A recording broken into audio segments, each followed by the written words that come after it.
प्रिय भक्तों, आज की इस वीडियो में मैं आपको श्रावण मास के चौथे शिव महापुराण के अध्याय का कथासार बताऊंगी, जिसको सुनने से व्यक्ति के जीवन में सुख, शांति, समृद्धि मिलती है। और भगवान शिव सनत कुमार से बोले, अब मैं धारण पारण के व्रत का वर्णन करूंगा। प्रतिपदा के दिन से आरंभ करके सर्वप्रथम पुनर्वाचन कराना चाहिए। इसके बाद मेरी प्रसन्नता के लिए धारण पारण व्रत का संकल्प करना चाहिए। एक दिन धारण व्रत और दूसरे दिन पारण व्रत करें।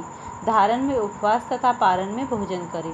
श्रावण मास के समाप्त होने पर सबसे पहले पुनर्वाचन कराना चाहिए। इसके बाद हे मानद आचार्य तथा अन्य ब्राह्मणों का वरण करना चाहिए। तत्पश्चात पार्वती तथा शिव की स्वर्णित निर्मित प्रतिमा को जल से भरे हुए कुंभ पर स्थापित कर रात में भक्ति पूर्वक पूजन करना चाहिए। प्रातःकाल अग्नि प्रस्त करके विधि पूर्वक होम करना चाहिए। फिर भगवान शिव इस मंत्र से ओम नमः शिवाय की आहुति देनी चाहिए। उसी प्रकार शिव गायत्री मंत्र से घृत मिश्रित भात की आहुति डाले और पुनः भगवान शिव के 16 मंत्रों से खीर की आहुति प्रदान करें। तदंतर पूर्ण आहुति देकर होम शेष का समापन करना चाहिए। इसके बाद ब्राह्मणों को भोजन कराना चाहिए तथा साथ ही आचार्य की पूजा करनी चाहिए। हे महाभाग, इस प्रकार से उद्यापन संपन्न करके मनुष्य ब्रह्महत्या आदि पातकों से मुक्त हो जाता है। इसमें कोई संदेह नहीं है। एतव इस महात्म को अवश्य करना चाहिए। हे मुनि, अब मैं श्रावण में मास उपवास की विधि को आदरपूर्वक सुनना चाहता हूँ। प्रतिपदा के दिन से प्रातःकाल इस व्रत का संकल्प करे। स्त्री हो या पुरुष, मन तथा इंद्रियों को नियंत्रित करके इस व्रत को करे। अमावस्या तिथि को लोक का कल्याण करने वाले ध्वज शंकर की अर्चना पूजा 16 उपचारों से करे। तदंतर में अपनी सामर्थ्य के अनुसार वस्त्र तथा अलंकार आदि से ब्राह्मणों को पूजन करे। उन्हें भोजन कराएं तथा प्रणाम कर विदा करें। इस प्रकार से किया गया मास उपवास व्रत मेरी प्रसन्नता कराने वाला होता है। हे सनत कुमार, मनुष्यों को सभी सिद्धियां प्रदान कराने वाले रुद्रवर्ती व्रत के विधान को सावधान होकर सुनिए। अत्यंत आदरपूर्वक कपास के 11 तंतुओं से बत्ती बनानी चाहिए। वे रुद्रवती नामावली बत्तियां मुझे प्रसन्न करने वाली हैं। मैं श्रावण मास में भक्ति पूर्वक रावण के देव गौरीपति महादेव का इन 1 लक्ष संख्या वाली बत्तियों से निराजन करूंगा। इस प्रकार श्रावण मास के प्रथम दिन विधि पूर्वक संकल्प करके महीने भर प्रतिदिन शिवजी का पूजन 1000 बत्तियों से निराजन करे और अंतिम दिन 71,000 बत्तियों से निराजन करे, अथवा प्रतिदिन 3000 बत्तियां आदर पूर्वक अर्पण करे और अंतिम दिन 13,000 बत्तियां अर्पित करे, अथवा एक ही दिन सभी 1 लाख बत्तियों को मेरे समक्ष जलाए। प्रचुर मात्रा में घृत में भिगोई जो सुगंधित बत्तियां होती हैं वह मुझे अत्यंत प्रिय है। हे देवादिदेव, हे जगन्नाथ, हे जगदीश्वर, कृपया करके आप मुझे इस व्रत का प्रभात बताइए। हे प्रभु, इस व्रत को सर्वप्रथम किसने किया तथा इसके उद्यापन में क्या होता है?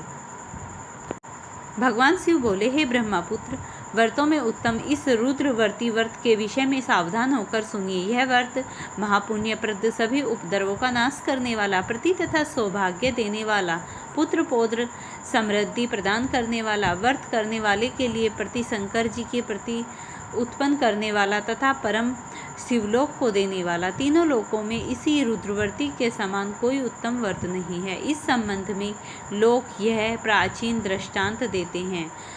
तिरपक्षा नदी के समक्ष तट पर उज्जैनी नामक नगरी थी।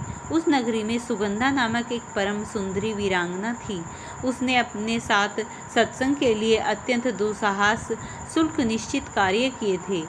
100 स्वर्ण मुद्रा देकर सत्संग कराने की शर्त रखी थी।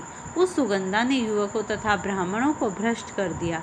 उसने राजाओं तथा राजकुमारों को नग्न करके उनके आभूषण आदि लेकर उन्हें बहुत तिरस्कार कर राज्य से निकाल दिया।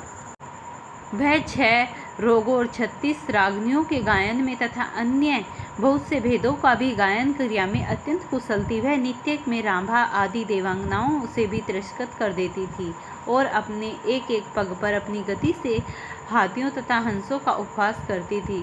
किसी दिन वह सुगंधा कटाक्षों तथा भौहें चलान के द्वारा काम बाणों को छेदती हुई क्रीड़ा करते हुए विचार से त्रिपक्षा नदी के तट पर गई।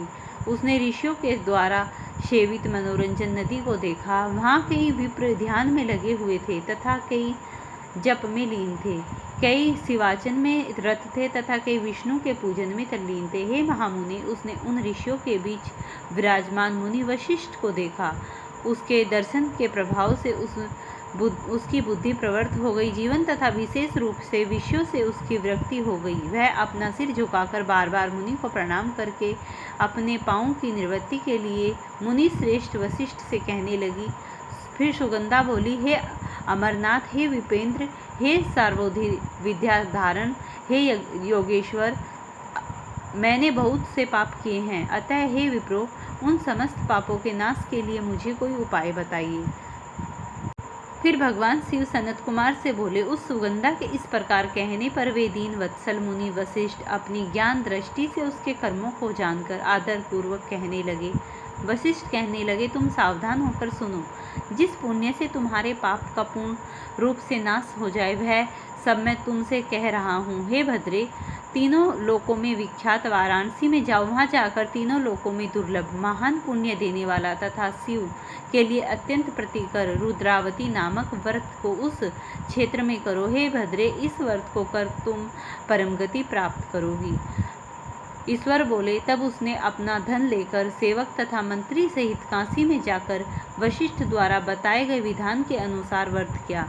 इस प्रकार उस व्रत के प्रभाव से वह शरीर त्याग कर शिवलिंग में विलीन हो गई। इस प्रकार सनत कुमार, जो स्त्री परम दुर्लभ व्रत को करती है, वह जिस जिस अभिष्ट पदार्थ को इच्छा करती है उसे निसंदेह प्राप्त होता है। अब आप माणिक्यवर्तियों का व्रत सुनाइए। हे विपेंद्र, उन माणिक्यवर्णियों के व्रत से स्त्री मेरे अर्ध आसन की अधिकारिणी हो जाती हैं और महाप्रलयंतर वह मेरे लिए प्रिय रहती हैं। अब मैं इस व्रत की संपूर्णता के लिए उद्यापन का विधान बताऊंगा।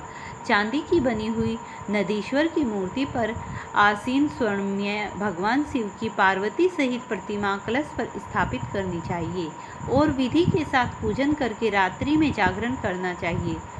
इसके बाद प्रातःकाल नदी में निर्मल जल से विधि पूर्वक स्नान करके 11 ब्राह्मणों सहित आचार्य का वरण करना चाहिए। तत्पश्चात रुद्र सूतक से अथवा गायत्री से अथवा मूल मंत्रों से धृत खीर तथा बेलपत्रों का होम करना चाहिए। इसके बाद पूर्णाहुति होम कर के आचार्य आदि की विधिवत पूजा करनी चाहिए तथा सपनीनति 11 उत्तम विप्रों का भोजन कराना चाहिए। हे सनत कुमार, जो स्त्री इस प्रकार से व्रत करती है वह समस्त पापों से मुक्त हो जाती है।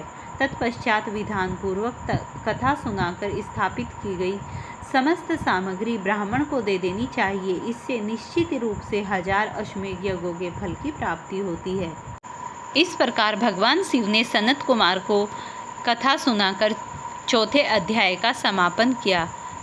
प्रिय भक्तों, अगर आपको ये कथा पसंद आई हो तो इसे लाइक और शेयर करना। चैनल पर नए हैं तो चैनल को ज़रूर सब्सक्राइब करना।